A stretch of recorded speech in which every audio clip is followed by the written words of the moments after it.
Here are the horoscopes for the week of the 9th to the 15th of November 2015. The week is dominated by a very strong new moon on Wednesday the 11th, the new moon in Scorpio on 11/11. But before we get to that, we begin the week and the next couple of weeks with Venus in Libra. And Venus rules Libra as well as Taurus. For me, whereas Taurus is the rhythm, things like creating, gardening, food, creating things physically, getting our hands dirty, and the earth aspect. Venus in Libra is to do with beauty flowing through air. So when we work with air, we think of it as a carrier wave for sound and smell and colour. So Venus in Libra helps us to unfold our creativity, to tune in to inspiration and to create from that place, bringing in beauty through maybe poetry, dance, song, creativity in anything to do with flow and colour, vibration and sound. So Venus in Libra giving a lovely gentle lilt to the next couple of weeks, dive into our creativity and get out of the psychology a little bit, because it can get very deep and psychological in Scorpio, which is very necessary. But this is a nice backdrop to, once we've looked into the deep side, once we've tackled whatever's going on the inside, whatever issues come up, to find that sanctuary in creativity and flow, and find that gentle peace in the heart. So Venus colouring the next few weeks in home sign Libra, chance to get into that beauty and that creativity and that flow. As we build towards the new moon in Scorpio on Wednesday, we obviously go through the dark moon phase. So it's a very strong chart for this new moon, and it's not just the sun and the moon in Scorpio that we're talking about, but all week there's an incredibly powerful, what's called a yod, a finger of God, a pinpoint precision pointing at Uranus in Aries. So we need to look first at what's coming up in the Aries part of our chart and what Uranus is saying there. Now Uranus is the rebellious, it's quite comical, I'm not going to do this the same way that it's always been done, I'm going to break the rules, I'm going to challenge things that need to go, and I'm going to create new and visionary ideas from that space. So Uranus the rebel and Aries the head. Where are we creating from is what Libra's saying, but also let's create something different, let's have a vision, let's have a message, and let's have some breakthrough, let's do something differently and try different for the whole of this period. So the week is a very, very strong pinpoint on that 17 degrees Aries in our chart. If we have a look and see where that is, there's a chance for great breakthrough, thinking differently, being different, knowing different, and actually changing the way that we've always been, not just for the sake of it, not just for the sake of rebelling, but because we have that vision, because we can see a new way forwards, and because we realise that what we were thinking and believing and relying on in the past hasn't served us, and it's time for it to go. So this is very powerful. Monday, Tuesday, Wednesday. Have a look with higher perspective. Don't just repeat what you've told. Don't fall into a lower self-victim stance. Raise up, embrace your genius, and embrace your inner Aquarian power, and see where we can actually work with that to take us forwards on a higher level. This is very interesting because it comes along at the same time as the dark moon and then the new moon. So the dark moon is a chance to let go of first. So that Uranus and the dark moon is calling us to let go of anything that's not serving us. And for this week I feel it's going to be a victim stance. Any perspective of programming that we've been told that keeps us in our little personality, lower self. Can we break free of that? Can we actually release ourselves from the prison of those beliefs and those behaviours and rise up into our majesty? So by Wednesday 11/11 we have new moon in Scorpio. So this is a very intense sign. It's about death and purification and rebirth. So we can see this week is following that pattern perfectly. Dying to the old Monday, Tuesday, and getting ready to be reborn, or at least hold a place of purity on Wednesday.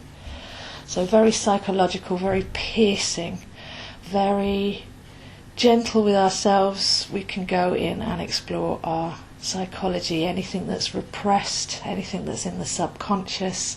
If we have scenarios going on around us, we're the ones that are actually attracting that in and able to learn from it. So can we actually have a look at any motivations and manipulations behind the scenes and get into a purer space, get out of the psychology, out of the personality, and into the intensity of this brave sign that says die to be reborn, raise your energy up and become the alchemical transmutation master. So this is the new moon in Scorpio on Wednesday, but still with this yod to Uranus saying there has to be a better way if we can get out of the programming and we can rise up into our higher frequency selves.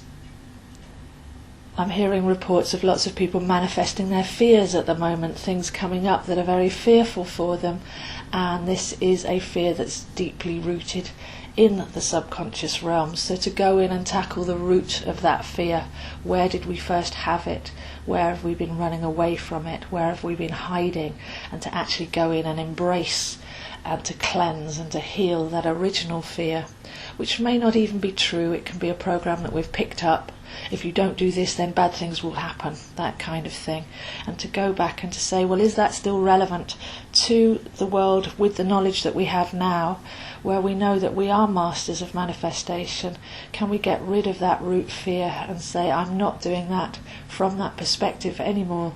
I'm going to embrace the Uranus aspect, and I'm going to take sovereignty of my mind, and I'm going to take power back, and I'm going to start to create from a place of higher being. By Thursday we have Mars going into Libra, so this is Mars and Venus travelling together in Libra. So we now have the power and the motivation behind our creative flow. Power combined with grace, just that little bit of energy that we put into something creative, into something that we're growing and that we care about, should actually be a catalytic starter to be able to generate that project and take it further. So Mars in Libra, there's a little bit of power against non-attachment or surrender, bit of a power play going on there. Do we always try and make things happen from that Martian aspect, whereas it's already unfolding? You can't force a flower to bloom, that kind of feeling. But if we hold the spiritual excitement in our heart of what it is that we care to create, then allow that energy to just be the motor that slowly goes towards the unfoldment of the project, rather than pushing forwards and trying to make things happen. Just hold that resonant energy, hold that rocket fuel, and it will be the very core of what then starts the unfoldment, what starts making that happen in its right time, so we can have the passion and then release and surrender to the timeline of letting that happen in its own way. So a very lovely double aspect here, Venus into Libra at the beginning of the week, Mars into Libra by the end of the week, both of those running over a 4 to 6 week period to take what we love, what we learnt over the summer. We went back to the core of who we are and what we're creating and where we're creating from, and then have that balance of the masculine and feminine. Okay, I'm passionate about doing this, but I am going to start the motion, stoke the fire, and then let the rest of that Libran energy unfold as it wants to. So to let go and to watch and to enjoy the process, really. We very rarely enjoy the process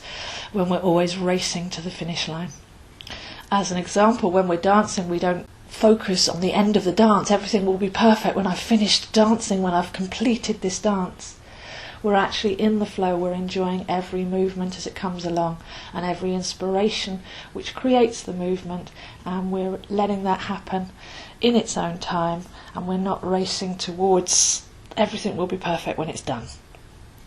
So enjoying the process there with both Venus and Mars in Libra. But like I say, a bit of a sanctuary, a bit of a inner garden being created there, with all of the rest of this intense Scorpio and Aries energy helping us really elevate out of the mud and the mire, to raise up that serpent energy and to become newly born on a higher level. It's a nice recluse to be able to go into our creativity once we've had an intense moment, once we've done the work, and then just to put our energy into that for a while so that we've got the balance. So those are the horoscopes for this week, and I'll see you next week. I have a new beginner's tarot course online coming out this week, so for anybody that would like to learn tarot intuitively in your own home at your own pace, but with email access to me to ask questions afterwards, maybe even join the membership group and share in that forum, then a very lovely new Tarot for Beginners course. We go through how to connect, how to ask the right question, a variety of different spreads, and exploring the depths of the cards and their true inner meaning, so that we can use this valuable tool for our own growth and enhancement. So please do contact me if you're interested in that tarot course, and that's part of a trilogy which then leads on to how to work with tarot and astrology together, and then numerology, tarot and astrology together. So there's actually a trinity of courses there that bring all of those esoteric subjects together so we can work in a holistic way. I also have my full online astrology course, which you can take from 1 to 3 years to do. Recommended no more than 1 module per month, so that you can walk a whole lunar solar cycle and you can actually engage with the energies as they happen. So this can be started at any point, and again there is that online forum. You get free membership to the online forum so that you can discuss and work with the current energies as well. So if you're interested in any of my courses or the online group, or you'd like to come to me for a one-to-one reading and start to focus in on your own chart and understand its magnificence and its diversity, then I am available on Skype. So please do contact me, zoehines7@gmail.com.